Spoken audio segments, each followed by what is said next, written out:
thrilling and grueling Windhoek Light Orange River Challenge 2005. Proudly brought to you by Windhoek Light, as good as it gets.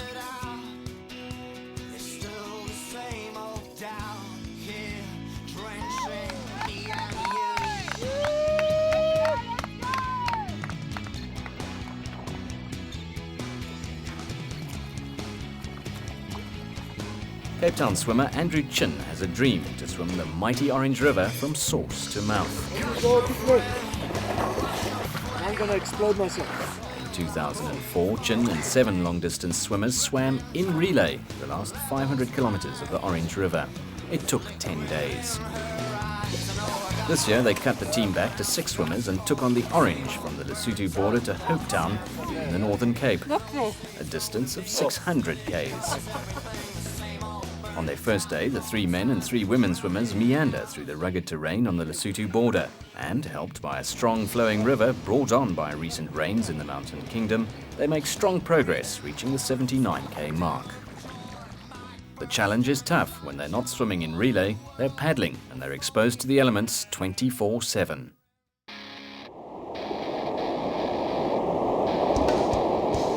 Dawn on day 2 and the team strikes camp after overnighting at Walaza. They're underway by 5 a.m. and soon hit the first set of raging rapids.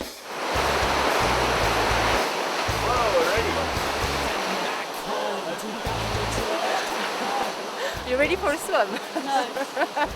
I wasn't either. Actually, the water's warm. The water's divine. It was nice and cool. I was too hot. It was the best way to actually get into the water. I've got a few bruises. I feel awesome. They make good progress again in the fast-flowing water, still thick with sediment. The rock formations en route provide for spectacular scenery, and by the end of the day, the team has swum almost 80 k's, placing them a full day ahead of schedule. You want to try this route? Pedaling in the wind. 7 k's an hour. Yeah. 14, You actually work 22, hard enough. so that's 3 hours. The 6 are ordinary Cape Townians who all share a passion for swimming. They're experienced long-distance athletes, but this epic 12-day event is their biggest challenge yet.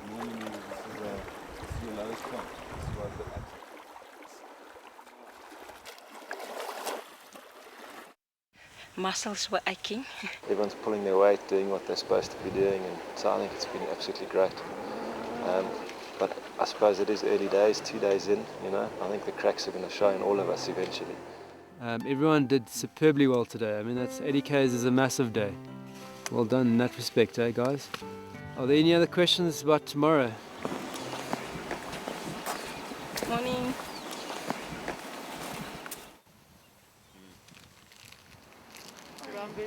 You'll thank me. I'll thank you. You'll thank me when we I'm not worried about me. An ominous wind on day 3 stirs up conflict.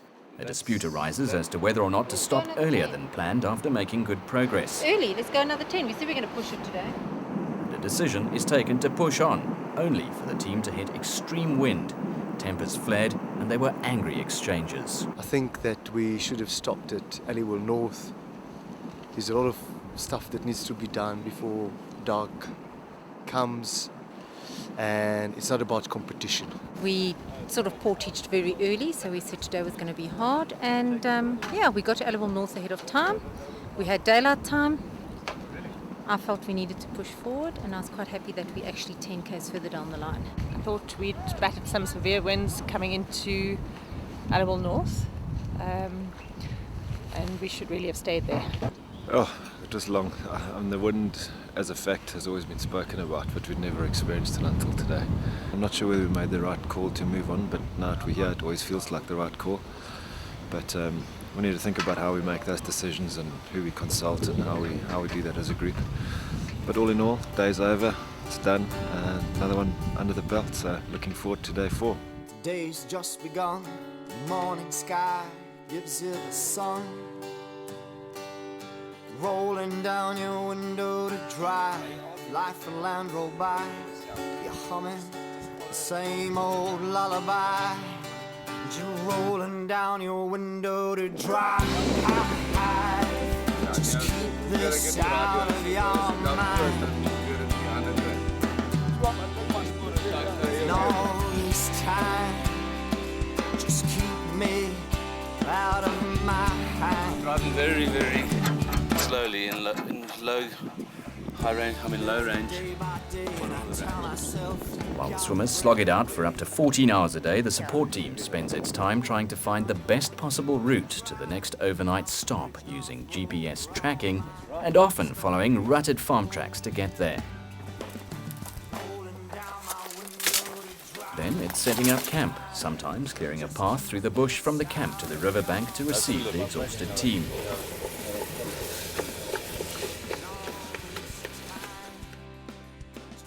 It was cold.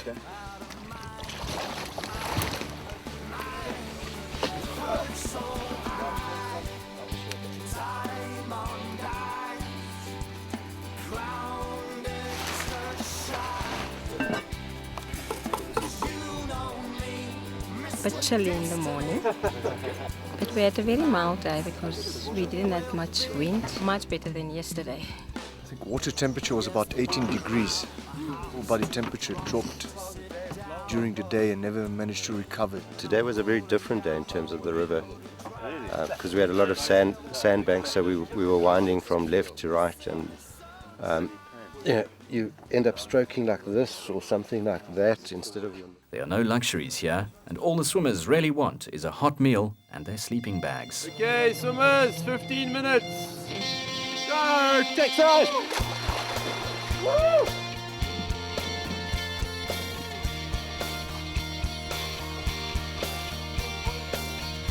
Cross that, Jen. On day 5, polluted water strikes down accomplished triathlete Cheryl Young. The swimmers are starting to take strain. Many people would get hypothermia in 16, and we have to do quite a lot of that.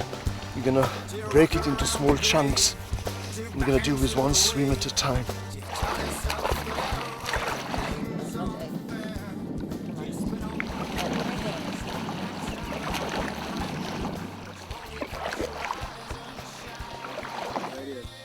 We've just made some plans to meet up with Neil. Cheryl's looking pretty sick, so we want to get her off the water as soon as possible. We're just about to enter the delta, into the Greep Dam, which should be very interesting for the next couple of days. Then disaster strikes. Expedition leader Andrew Kellett suffers third-degree burns when a pot of boiling water explodes on him. His chest is quite bad. Chest and arms are quite bad. Like his face looks okay. I'm sure he'll be fine, but we'd rather just make certain that he's okay. I suggest we just chill out. Yeah. Wait for a call from Neil to find out what's happening there. Yeah. They might have other ideas of where to camp tonight and whatever. Yeah. Okay. We wait to hear. Kellett is not, he's just not operational, but he can still think and tell us what to do. It's just like a, what do you call it? Class 1 burn. Fairly superficial. They're worried about infection. That's the only reason they're looking at river. Now, the good news is that we secured the houseboat for tomorrow. That's the most important thing. This rest was quite good in a way because you guys have been working hard. It means that you've got a long swim coming up now with no flow. So we can make it 6 o'clock. I've taken the cork and I've thrown it away, so it still works. Just don't put a cork in it. As the swimmers start the second half of the challenge, fatigue and exhaustion set in. 7:30, waiting to enter the Greep stop. Had a fairly tough swim. We're experiencing a bit of everything on this trip so far. Hopefully the rain will stay away. And the sandbank that we're about to hit. We've got that portage which we were going to do over there, but river's half the width now of what it's shown. This is a full dam, so that 300-meter portage will become a kilometer. We've got good flow. We've got a nice little wind from behind to push us around the corner, so things are looking up today. Yeah, today's been relatively good. Feeling strong again. Took the day rest, even though I paddled. But we all had the afternoon off, which I think did everybody good. And I think the difference today was that we all woke up warm. We weren't cold over the night, even though the wind blew. And even though the wind's howling today, and it's been more paddling day than anything, the wind's not cold. And that really makes a difference when you get off the boat, that you don't stay cold and your core doesn't sort of warm up. So you get warm and you're ready for the swim, even though the water's cold. Well, that last half hour on the dam was pretty hectic in the big waves. Harsh environment. Hot outside, cold in the water. These little cracks, and they split, and that's been really, really sore, you know.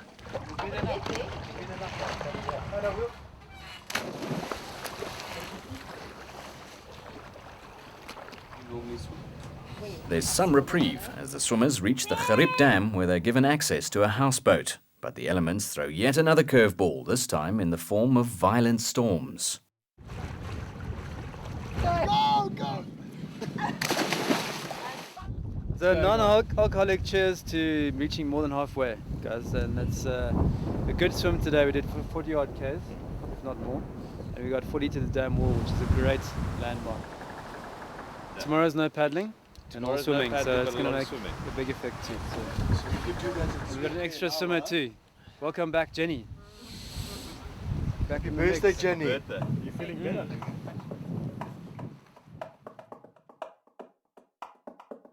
And I feel cold inside, free of light.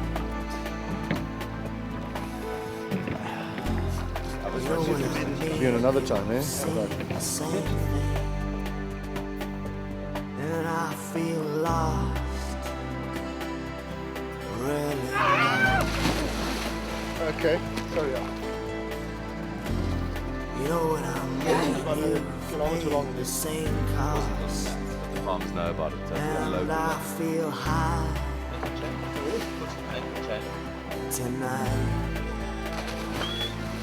Done. She's done. You know what I mean? Across the same sea. With no flow on the dam, the swimmers battle on, progressing at half their average speed. It's at times like these that introspection takes hold. Just why would they put themselves through this physical exertion? Why give up family, friends, and home comforts for icy water, physical exhaustion, and an element of risk? Yeah, I feel this special sort of friends. Like most adventure sports people, they do it for the challenge. Feel bright. I never walked up before. Oh. You know what I'm saying? You've glowed the same way. And I feel new. The nicest part is the 3 minutes after you get out. Yeah, I'm definitely scaling. I can feel it. I'm itchy. You know what I mean? Jenny, stop shaking. Try and stop shaking. No, I don't want to get into it. Sorry? 5 minutes left. Why are you telling me that? Because it's you next, isn't it? The cappuccino when I get out, not too much froth. Okay, I don't like cream, just froth. And no cinnamon or anything, just plain good cappuccino, okay? World open by your eyelash in my hand. Man, I feel the ocean spray tonight. They make steady progress across the dam, reaching the wall by early evening with only 175 k's left to Hope Town. Old brown cherry, I think. Normally does the trick.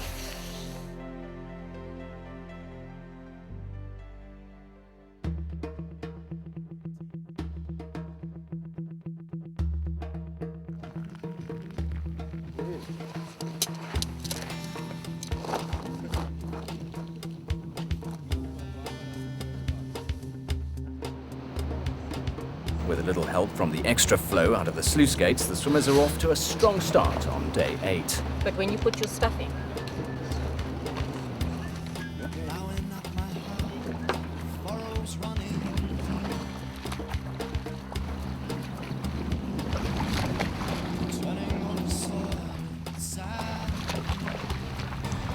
The river's running low and visibility is poor, subjecting the swimmers to sharp rocks and other submerged obstacles.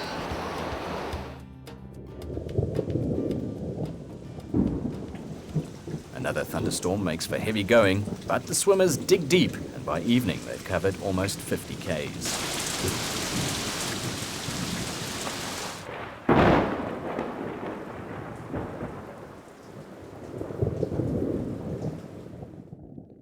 Day 9 takes the swimmers to the Vanderkloof Dam, where the day's swim seems relentless. Time!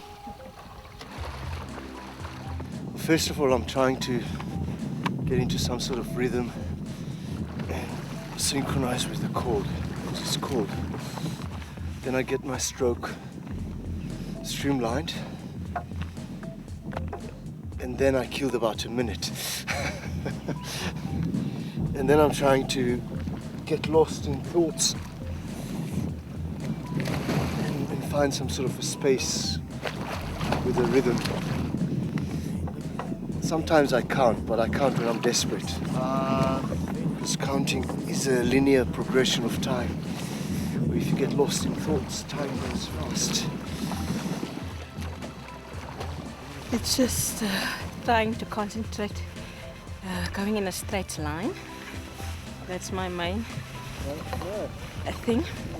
Just trying to concentrate on my strokes and what do I think about? Going fast all the time. The hot chocolate is probably the best thing for a cold body.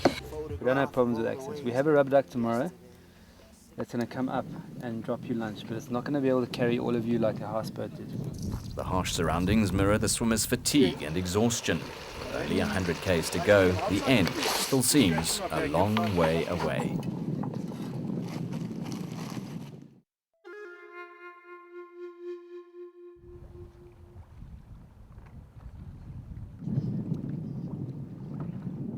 Look at that body!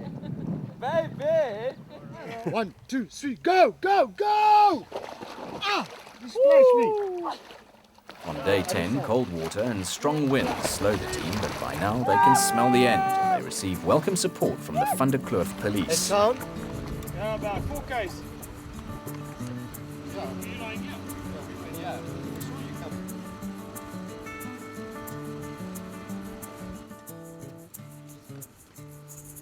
You got trees in your eyes. Got freedom, baby, in your smile.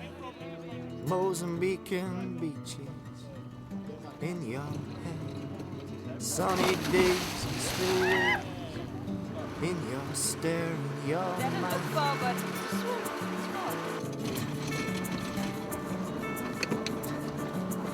Go!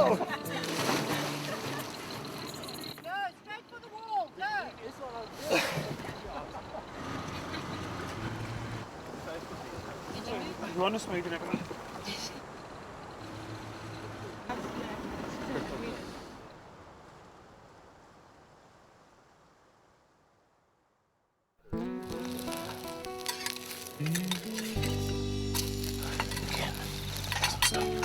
Day 11 is the longest, as the team hits the water at dawn and swims for 14 hours to ensure they get far enough to reach their destination on the last day.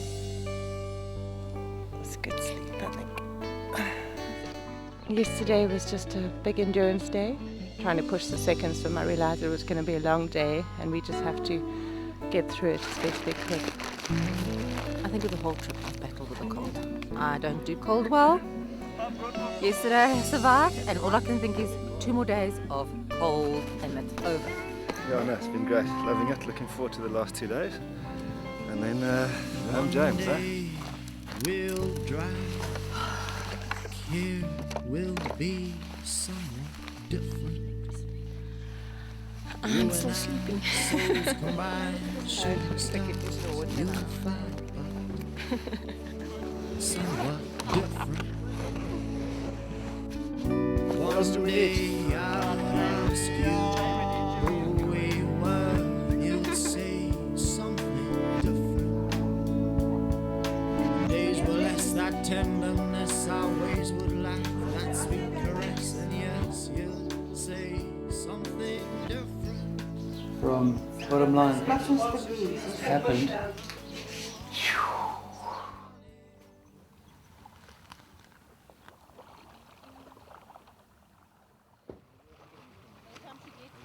If we hadn't have had the conditions that we've had for the last 2 days, I don't think we would have made Oranje. The wind's been warm, and although it's been into your face, it's not been hectic, you know. The muscles are sore and tired, but your skin is the thing that takes the hammering. It's hot and it's dry, it's wet, It's dirty. and then it's cold and it's dirty and it's suntan cream and it's,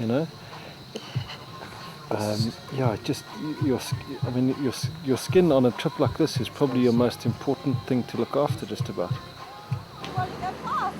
Okay, and jump.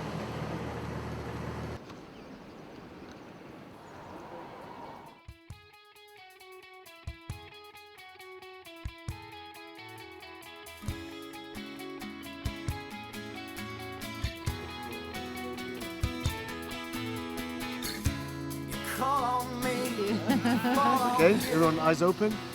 Day 12 dawns with a new energy. Just 50 k's to go, and with a warmer water temperature, the swimmers cruise to the finish near Hopetown, where they're greeted by a small reception party and a big celebration planned that night.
Exhaustion is replaced with an overwhelming sense of achievement.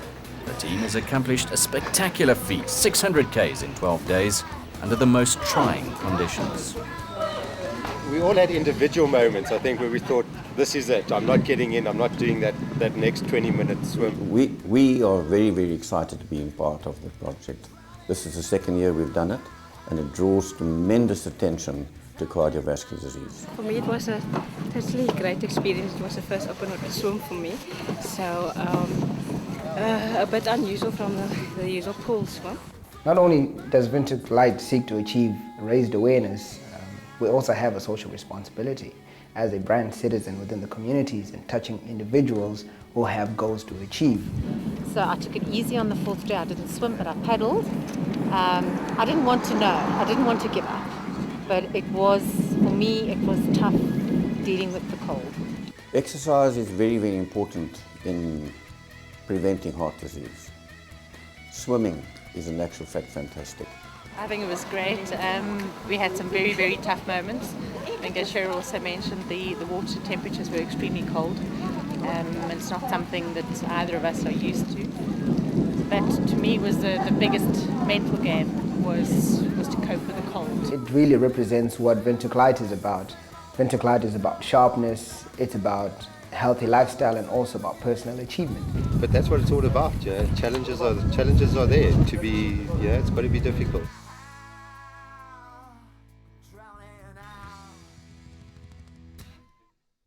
Why do they do it? To raise funds for the Heart Foundation and because the river's there.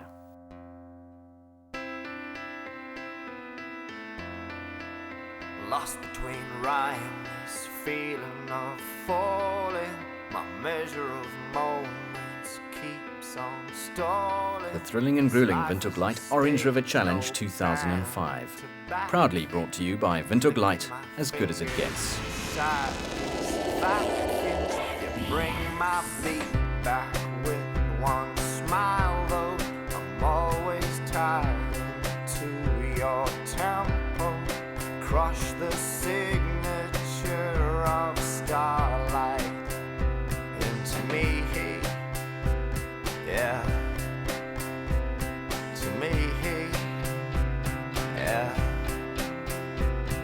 came.